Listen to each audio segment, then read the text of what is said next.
పాలేరు reservoir అడుగంటడంతో ఆందోళన చెందుతున్నారు ఖమ్మం జిల్లా ఆయకట్టు రైతులు. ఖమ్మం జిల్లాలో వ్యవసాయం 90% నాగార్జున సాగర్ జలాలపైనే ఆధారపడి ఉంటుంది. సాగర్ ప్రాజెక్టు నుంచి కాల్వల ద్వారా పాలేరు రిజర్వాయర్కి చేరుకుని అక్కడి నుంచి జిల్లా నలుమూలలకు నీళ్లు వెళ్తాయి. అయితే ఎగువన జలాల కొరతతో ప్రస్తుత సీజన్లో రైతులు సాగునీటి కష్టాలను ఎదుర్కొంటున్నారు. సాగునీటి సమస్యపై మరింత సమాచారం ఖదీర్ అందిస్తారు. పాలేరు రిజర్వాయర్లో నీళ్లన్నీ కూడా అడుగంటిపోవడం జరిగింది. దాదాపుగా 3 జిల్లాలకు ప్రభావితంగా ఉన్న పాలేరు రిజర్వాయర్ ఎండిపోవడంతో స్థానికంగా ఉన్న ప్రజానీకం అదేవిధంగా రైతులందరూ కూడా ఆందోళన వ్యక్తం చేస్తున్న పరిస్థితి కనిపిస్తూ ఉంది. పూర్తిస్థాయి నీటి మట్టం వచ్చేసి 24 అడుగులు కాగా ప్రస్తుతం 7 అడుగుల వరకు నీటి మట్టం చేరుకోవడంతో స్థానికంగా ఉన్న రైతాంగం అంతా కూడా ఆందోళన వ్యక్తం చేస్తున్న పరిస్థితి కనిపిస్తూ ఉంది. ఎందుకంటే ఇది జిల్లాలో ఎడమ కాలువ నుంచి వచ్చిన వాటర్ ఇక్కడ నుంచే మొత్తం దాదాపుగా 90% వరకు సాగు అనేది ఈ కాలువల ద్వారానే జరుగుతూ ఉంది. దీనికి సంబంధించి ఇప్పటికే మొత్తం పాలేరు రిజర్వాయర్ మొత్తం ఎండిపోతుండటంతో స్థానికంగా ఉన్న ప్రజానికం ఇప్పుడు చాలా భయాందోళనకు గురవుతూ ఉంది. లోకల్లో అనేక బోర్లు కూడా ఎండిపోవడం జరిగింది. ప్రస్తుతం కొంతమంది రైతులు ఉన్నారు, వారితో మాట్లాడే ప్రయత్నం చేద్దాం. ఈరోజు పాలేరు రిజర్వాయర్ పరిస్థితి ఏ విధంగా ఉంది, ఈ నీళ్లు రావాలంటే ఏం చేయాలని కోరుకుంటున్నారు? పాలేరు రిజర్వాయర్ మాకు 55 సంవత్సరాల వయసులో కూడా ఎప్పుడు ఇట్లా పోలేదు. దురదృష్టం ఏంటంటే ఫిబ్రవరి వరకు నీళ్లు ఉన్నాయి. రైతాంగం అంతా వ్యవసాయం చేసి నాట్లు పెట్టిర్రు. చివరి 1-2 తల్లు అయితే వడ్లు అయ్యేది. చివరి ఈయన తర్వాత పూర్తిగా పొలాలను నిండిపోతున్నాయి. ఇక మార్చి చివరిలోనే చెరువు పరిస్థితి ఇలా ఉంది. ఏప్రిల్ ఉంది, మే ఉంది. తర్వాత ఇది ఇక్కడ నుండి డ్రింకింగ్ వాటర్గా ఖమ్మం, సూర్యాపేట, మహబూబాద్ 3 జిల్లాలు కూడా ఇక్కడ పంపిస్తారు. మరి నీళ్లు లేవు, జనానికి తాగడానికి ఇబ్బంది అవుతుంది. పశువులకు ఎక్కడ కూడా నీళ్లు ఏర్పాటు చేసే పరిస్థితి లేదు. బోర్లు కూడా ఎండిపోయినాయి, పొలాలు ఎండిపోయినాయండి. అధికారులు ఇప్పటికైనా సాగర్ను నీళ్ళు తీసుకొచ్చి చెరువు నింపాలని కోరుకుంటున్నామండి. అయితే ప్రస్తుతం ఎన్ని ఎకరాల్లో పంట ఉంది మీ పంట పరిస్థితి ఎలా ఉంది? ప్రభుత్వాన్ని ఏం కోరుతున్నారు? కాలువల బంద్ అయిన కాడి నుంచి ఈ చెరువు చుట్టూ కూడా పంటలు ఉన్నాయి కాబట్టి మొత్తం చెరువు చుట్టూ పొలాలు కూడా ఎండిపోవడం జరిగింది. ఈ కాలువలు బంద్ కావటం వల్ల ఈ చెర్ల ఊట కింద పండే పొలాలు కూడా అన్ని పొలాలు ఎండిపోయినాయి. దానికి ఇప్పుడు చెర్ల నీళ్ళు ఆ పొలాలు ఎండిపోయింది కాక చెర్ల తాగునీటికి కూడా చాలా ఇబ్బంది ఉంది. మరి ఇప్పుడు ఈ నెలనే ఇట్లుందంటే మార్చిలో మరి మే, జూన్ ఈ నెలలు ఉన్నాయి కాబట్టి ఇంకా విపరీతంగా ఇబ్బంది అయితేటుంది.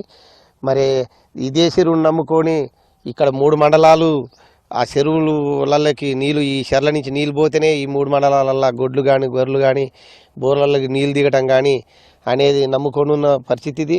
మరి ఇదే 3 జిల్లాలకి నీళ్ళు పోవాలి, మంచినీళ్ళు. మరి ఇప్పుడే ఇంత పరిస్థితి బాగాలేదంటే మరి రాబోయే కాలంలో ఇంకెంత తీవ్రంగా ఉంటుందో దాన్ని దృష్టిలో పెట్టుకొని గవర్నమెంటు పైనుంచే సాగర్ నీళ్ళు వదిలి దీన్ని 24 అడుగులు చేసి ఈ జనాన్ని ఆదుకోవాలి, ఈ మండలాల జనాలను కూడా ఆదుకోవాలి. మరి తాగునీటికి కూడా మంచిగా జనాలకు అందియాలి. మరి అలాగే ఇప్పుడు రైతులు పంట వేసుకొని నష్టపోయారు కాబట్టి ఈ గవర్నమెంట్ కూడా నష్టపరిహారం రైతులకు కట్టియాలి. మరి మత్స్యకారులు కూడా ఇప్పుడు ఆందోళన చెందుతారు. వలలు తీసుకొని 20-30 వేలు పెట్టి వలలు పెట్టి వలలు వేసినా కానీ చేపలు పడే పరిస్థితి లేదు. మత్స్యకారులను కూడా ఆదుకోవాలి. 24 అడుగులు చేసి సాగర్ నుంచి నీళ్ళు తెప్పించి 24 అడుగులు చేసి మత్స్యకారులకు 15 లక్షల పిల్లలు మత్స్యకారులకు పోసి మత్స్యకారులను కూడా ఆదుకోవాలి. రైతులు కూడా నష్టపరిహారం రైతులకు కట్టియాలి. ఈ గవర్నమెంటు నీళ్ళు అందరికీ మంచి నీళ్ళు సహకారం అందేటట్టు ఈ ఎండాకాలం ఇబ్బందులు లేకుండా చేయాలని మేము గవర్నమెంట్ కోరుకుంటున్నాం. పాలేరు రిజర్వాయర్ పరిస్థితి ఎలా ఉంది అంటే కేవలం ఇక్కడ దాదాపుగా ఏదైతే మైదాన ప్రాంతం ఉంటుందో మట్టి అదైతే ప్లేయింగ్ గ్రౌండ్ ఉన్నట్టుగా అలా ఉంది. ఇక్కడ దాదాపుగా మత్స్యకారులు అనేక మంది ఇక్కడ ఉంటారు. పాలేరు రిజర్వాయర్ నమ్ముకొని వాళ్ళ జీవనం అనేది ఇక్కడ కొనసాగుతూ ఉంటుంది. కానీ వాళ్ళ పరిస్థితి కూడా ఇప్పుడు చాలా ఆందోళనకరంగా ఉంది. చేప పిల్లలు వేసి గతంలో అనేక రకాల చేప పిల్లలు ఇక్కడే వేసిన తర్వాత రొయ్యలు కానివ్వండి ప్రతిదీ ఇక్కడ ఎగుమతి కేంద్రంగా ఇక్కడ ఉండేది. కానీ ఇప్పుడు అలాంటి పరిస్థితి ఎక్కడా కనిపించడం లేదు. దాదాపుగా కనీసం మిషన్ భగీరథ నుంచి కూడా నీళ్లు పంపించడానికి ఇక్కడ ఆస్కారం లేకుండా పోయింది. దాంతో ప్రజలకు తాగునీటి ఇక్కట్లు తప్పేటట్టు కనిపిస్తుంది. అయితే ప్రస్తుతం ఏదైనా ఇక్కడ దాదాపుగా నాగార్జున సాగర్ పై నుంచి ఇది బ్యాలెన్సింగ్ రిజర్వాయర్గా దీన్ని నిర్మాణం చేపట్టడం జరిగింది. అయితే ప్రస్తుతం 2.5 టీఎంసీల నీళ్లు ఇక్కడ నుంచి ప్రవహించడం జరుగుతుంది. అయితే ప్రస్తుతం చూడొచ్చు ఇక్కడ గుంటల్లాగా తవ్వి ఏదైనా చెమ్మల్లో వాటర్ వచ్చినట్లయితే వాటికి పశువులకు కానివ్వండి ఒకవేళ ఏదైనా పక్షులకు కూడా తాగే నీరు అవసరం ఉంటుందని చెప్పేసి భావించారు. మొత్తం ఇది దాదాపుగా 1758 హెక్టార్లలో ఉన్న ఈ ప్రాంతం అంతా కూడా మొత్తం ఒక మైదాన ప్రాంతం లాగా చాలా విశాల ప్రాంతం లాగా ఎడారిని తలపిస్తూ ఉంది.